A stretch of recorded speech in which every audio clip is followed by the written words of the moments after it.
What's up, everybody? Today we're going to be looking at some bot shots. No, totally kidding. I'll never do that to you.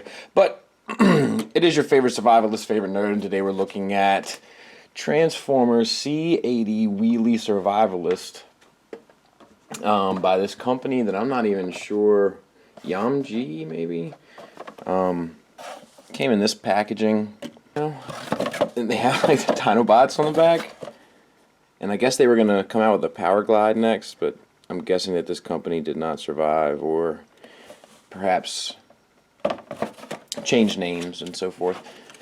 It comes with a card with its stats on it, and then this thing that I think you can put over top and kind of give an effect, but silly.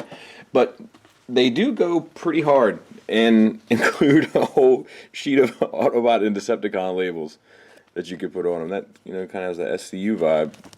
And then, you know, Wheelie Survivalist, and you can put numbers on them, and you know. And then lastly, it comes with a poster that has the Dinobots and Wheelie, and then the sad excuse for instructions on the back. So let's take a look at him real quick.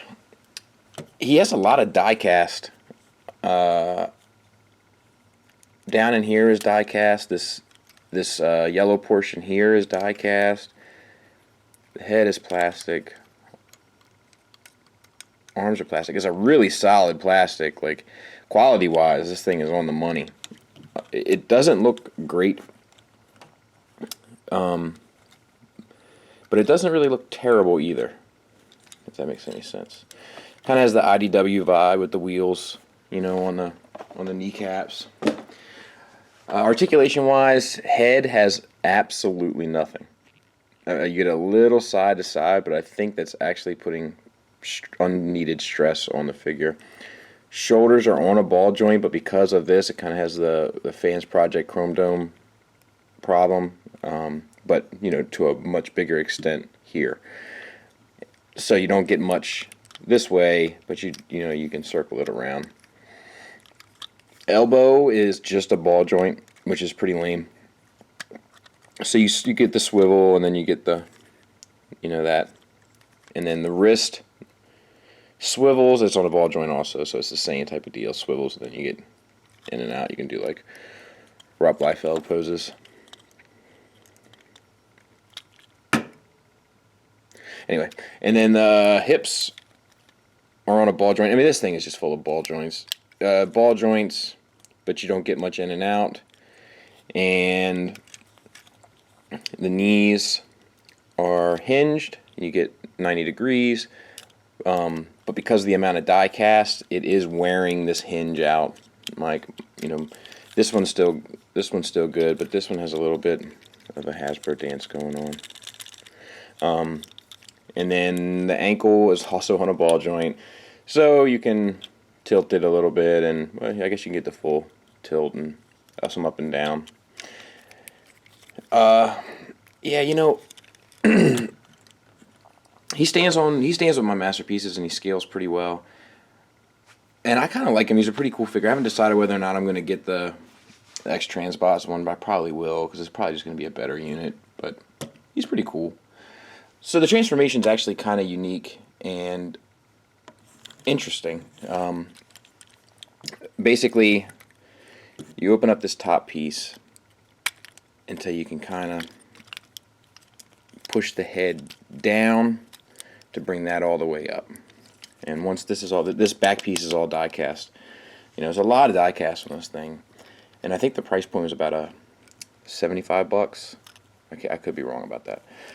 And then you bring the hip piece down,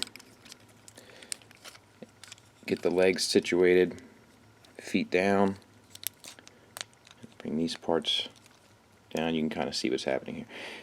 Push these so that it'll all make sense in a minute, but these hinges here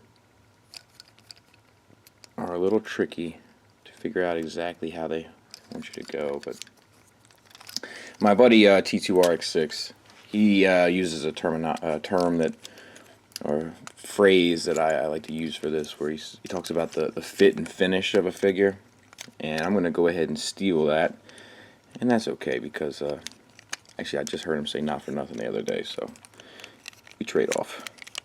Okay, so then you see we got tabs and slots in there, and they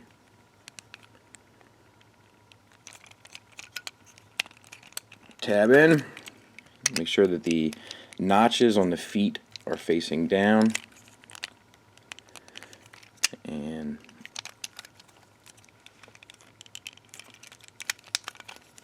this thing is chewing me up right now. Alright, there we go.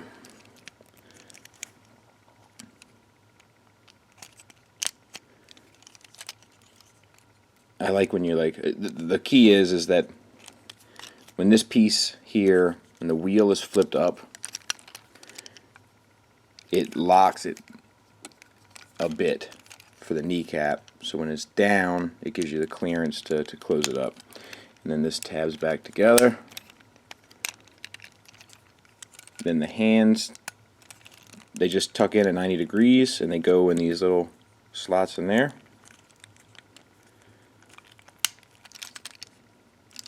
And then same on this side.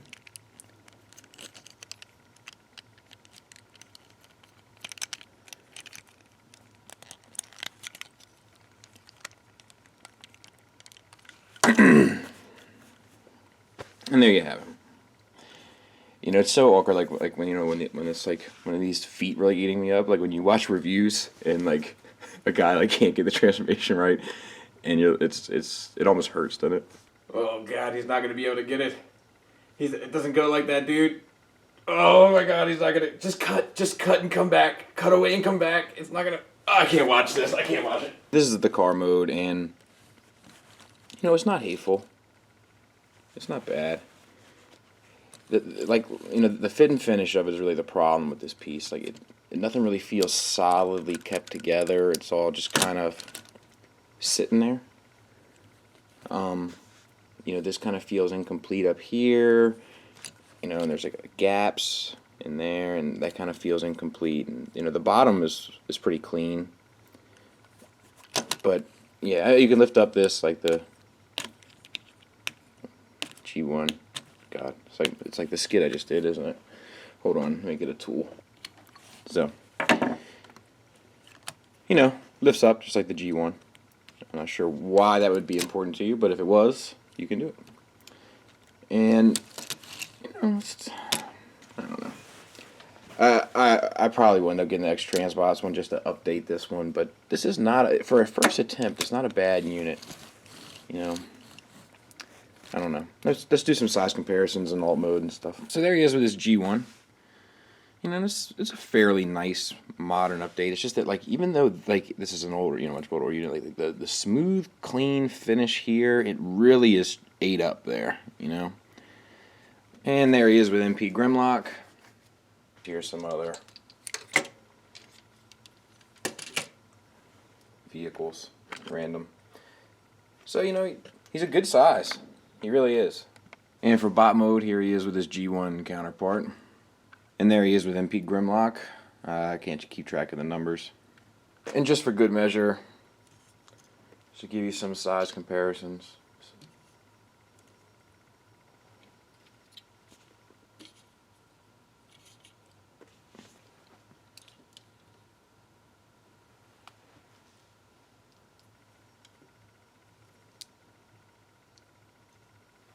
So, there you go. Just to give you an idea how he fits in. He definitely looks good with masterpieces. There's no doubt about it. Even Rodimus, which is a bit out of scale to begin with the current masterpiece line. So, you know, final thoughts. He's a good figure. It's just that, you know, the third-party market has changed. You know, this is one of the original third-party, like, full figure pieces. And for his time, he was pretty awesome. But the market has changed. The skills have changed, the technology has changed, the standards have risen, and he's just not quite up to par anymore. He is, if you could get him for $50, I'd say he's still worth it because he's pretty cool, and I think he actually looks better, you know, standing, just if you get in a cool pose than the X-Transbots one. But you know, he's not going to be as articulated as the X-Transbots one, and you know, the technology is going to be better, the engineering is going to be better, you know. But you know, if yeah, I don't think Wheelie is a character that many people would want two of, you know. Like, he's probably the only character in Transformers that I do not like. Except, I kind of like him in the IDW, so I guess that does change things. He is, he's solid, you know, and he's got a lot of die cast, and, you know, he's worth $50. But I think I got mine for between 75 and 100, and, you know, in today's third-party market, he's just not worth that. But if you can get him at a decent price, he's definitely worth picking up, and he's kind of cool and fun to mess with.